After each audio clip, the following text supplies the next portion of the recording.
Welcome again to Prizefights Podcast. I'm Josh. Today we talk about the rematch between Chad Dawson and Bernard Hopkins on April 28th, HBO.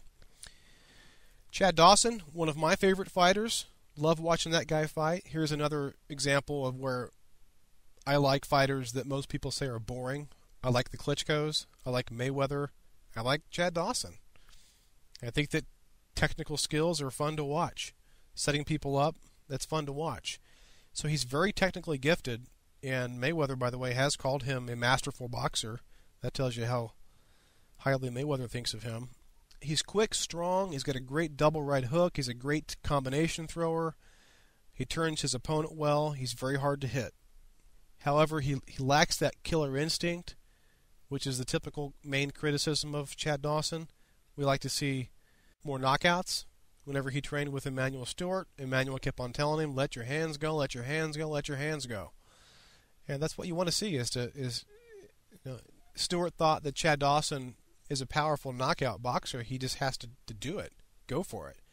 I would love to see Chad Dawson a little bit more aggressive. Well, a lot more aggressive. The Pascal fight is a good example. You've got to let your hands go before you get a big gash in your left eye, or whatever eye it was. You've got to step on the gas before round 11. Bernard Hopkins, full disclosure, I don't like him. Not a Hopkins fan. However, I've got to be objective. He's a good technician. He's an excellent boxer, high IQ. Not a KO artist, but he has the ability to frustrate his opponents with his cagey and confident fighting. He will make a professional look confused. And he excels at this because he's very, very, very comfy. He's very comfortable in the ring.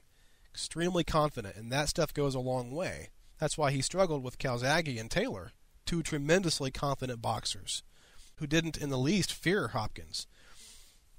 One Twitter friend said, quote, he's a bully and dirty. When he's overpowered or dirtied, he will quit.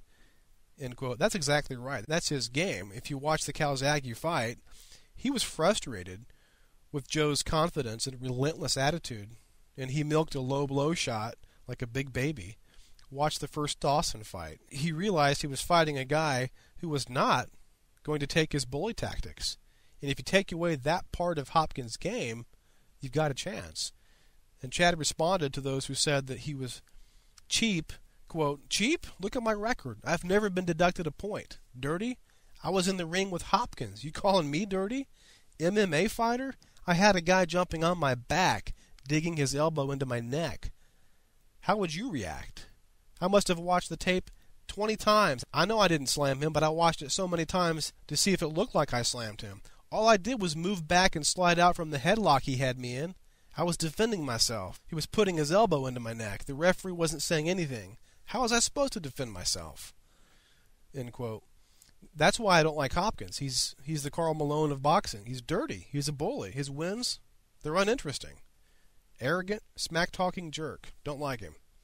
I'm free to say that. Now, that said, he's the oldest man to ever win a championship.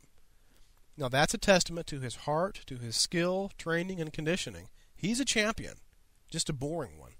I still consider George Foreman's accomplishment much, much greater when George Foreman at 45 became the oldest man to ever win a championship and is still the oldest man to ever win a heavyweight championship. George Foreman took a 10-year layoff, worked his way back to a title shot with Michael Moore, who was an undefeated 26-year-old knockout artist.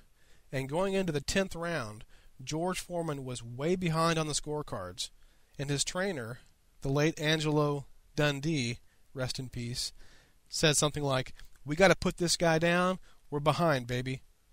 And Foreman gives an exhausted nod and does the impossible. He goes out there and KOs Michael Moore with his classic left jab setup and right hand hammer to the face, and became the oldest man ever to win a championship at the time, 1994 or 95, I believe. Announcer Jim Lampley gave his famous call as Big George was kneeling in supplication. It happened! It happened! But all this has been surpassed by Bernard Hopkins' snooze-fest 12-round decision performance against Jean Pascal. Yeah. So Chad Dawson is a minus 440 to win. Bernard a plus 350 underdog. And I think that this fight, we're going to see Bernard finally showing his age against a youthful, fast, and highly skilled Chad Dawson who is not afraid of him and who will not tolerate the bully tactics. I don't think Bernard wants this fight, but it's being ordered, and we're going to see it. And I like Chad by a unanimous decision, although I hope for a knockout.